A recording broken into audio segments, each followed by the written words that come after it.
Sir ఈ prostate పెరగడం వల్ల ఎక్కువగా పెరగడం వల్ల ఎలాంటి లక్షణాలు ఉంటాయంటే what you will say sir? Prostate enlargement మనకి దాన్ని బీపీహెచ్ అంటామండి. హ్మ్. బీపీహెచ్ కాకుండా ప్రోస్టేట్ క్యాన్సర్ కూడా పెరుగుతుంది ప్రోస్టేట్ ఎన్లార్జ్మెంట్. హ్మ్. బీపీహెచ్ అనేది మనకి ఏజ్ రిలేటెడ్ ప్రోస్టేట్ ఎన్లార్జ్మెంట్. దీనిలో ఏం జరుగుతుందంటే మనకి వయసుతోని మన ప్రోస్టేట్ ఎన్లార్జ్మెంట్ పెరుగుతుంది. పెరిగి మనకి యూరినరీ ప్యాసేజ్ని నారో చేస్తుంది, కంప్రెస్ చేస్తుంది. ఓకే. అలా చేసినప్పుడు ఏమవుతుందంటే యూరిన్ ఫ్లో అనేది తగ్గుతుంది. హ్మ్. మనకి లేడీస్లో ఎంత చెప్పండి యూరోథెల్ స్టెనోసిస్ ఎలా అవుతుంది, సేమ్ జెంట్స్ లో బీపీహెచ్ అంటే ప్రోస్టేట్ ఎన్లార్జ్మెంట్. ప్రోస్టేట్ ఎన్లార్జ్మెంట్ వల్ల యూరినరీ ప్యాసేజ్ అనేది నారో అయిపోయి దగ్గరకు వచ్చేసి ఏమవుతుందంటే వీళ్ళలో కూడా యూరిన్ ఫ్లో దార అనేది తగ్గుతుంది. యూరిన్ ఫ్లో తగ్గుతుంది. తర్వాత రాత్రి కూడా తరచుగా యూరిన్కి వెళ్తుంటారు. కొంతమందిలో యూరిన్ అర్జెంట్ గా రావడం కూడా జరుగుతుంది. కొంతమంది యూరిన్ హోల్డ్ చేసుకోలేరు, బాత్రూమ్ పోయే లోపల బట్టలు పడిపోతుంది. ఇవన్నీ మనకి ప్రోస్టేట్ ఎన్లార్జ్మెంట్ సిమ్టమ్స్ బీపీహెచ్. అయితే మనకి ఈ బీపీహెచ్ కాకుండా ఒక 5 to 10% పేషెంట్స్ ఏంటంటే ప్రోస్టేట్ క్యాన్సర్ ఉంటుంది. దానివల్ల కూడా ఈ ప్రోస్టేట్ ఎన్లార్జ్మెంట్ అనేది ఉంటుంది.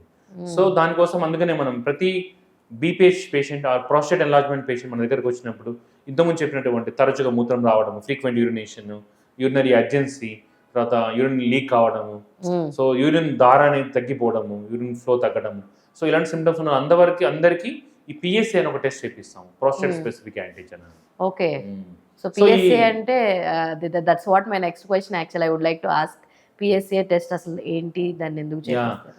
ఈ బీపీహెచ్ లో మనకి ప్రోస్టేట్ ఎన్లార్జ్మెంట్ అనేది ఏజ్ అంటే ఆల్మోస్ట్ 45-50 దాటిన వాళ్ళకి ప్రోస్టేట్ ఎన్లార్జ్మెంట్ జరుగుతుంది కదా.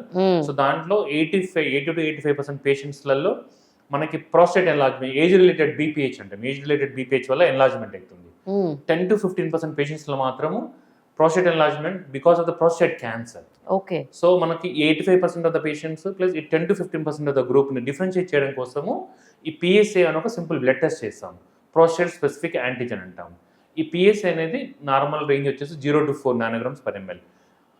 4 to 10 వచ్చేసి బార్డర్ లైన్. మోర్ దెన్ 10 ఉంటే value is abnormal, suspicious of prostate cancer. So మనము 45-50 దాటిన తర్వాత ఎవ్రీ ఇయర్ చేసుకోమని చెప్తాం ప్రతి పేషెంట్. ఓకే. సో ఎందుకంటే ఆ ప్రోస్టేట్ ఎన్లార్జ్మెంట్ ఏజ్ గ్రూప్ అది. సో మనకి ఈ పిఎస్ఏ అనేది prostate cancer screening test. So final గా చెప్పేది ఏంటంటే ఈ బీపీహెచ్ని ఈ ప్రోస్టేట్ క్యాన్సర్ని మనకి డిఫరెన్షియేట్ చేస్తుంది. ఓకే. సో ఇది లైక్ ఈ జనరల్ టర్మ్లో చెప్పాలంటే prostate cancer screening test. Okay. So 50 age తర్వాత ఎవ్రీ ఇయర్ ఒకసారి చేయించుకోవాలి కంపల్సరీ. ఈ సింపుల్ బ్లడ్ టెస్ట్ ప్రతి ల్యాబ్లో అవైలబుల్ ఉంటుంది. ఇంకొకటి especial family history, prostate cancer family history ఉందంటే వాళ్ళు మాత్రం 40 years ఆఫ్ ఏజ్ నుంచి మాత్రం ఎర్లీ చేయించుకోవాలి, ఫ్యామిలీ హిస్టరీ ఉన్న వాళ్ళు మాత్రం. ఓకే. ఎందుకంటే ప్రోస్టేట్ క్యాన్సర్కి జెనెటిక్ ప్రిడిస్పోజిషన్ ఉంటుంది. సో జెనెటికల్లీ వాళ్ళు పిల్లల్లో కూడా రన్ అయ్యే ఛాన్స్ ఉంటుంది. సో వాళ్ళు ఏంటంటే 40 years నుంచి ఎవ్రీ ఇయర్ పిఎస్ఎస్ టెస్ట్ చేయించుకోవాలి. కొంచెం మైల్డ్ ఇంక్రీజ్ ఉన్నా కూడా ఇమీడియట్ యూరాలజిస్ట్ని కన్సల్ట్. హాయ్ ఎవ్రీవన్, నేను మీ Vedika. Please subscribe to Golgo health. Don't forget.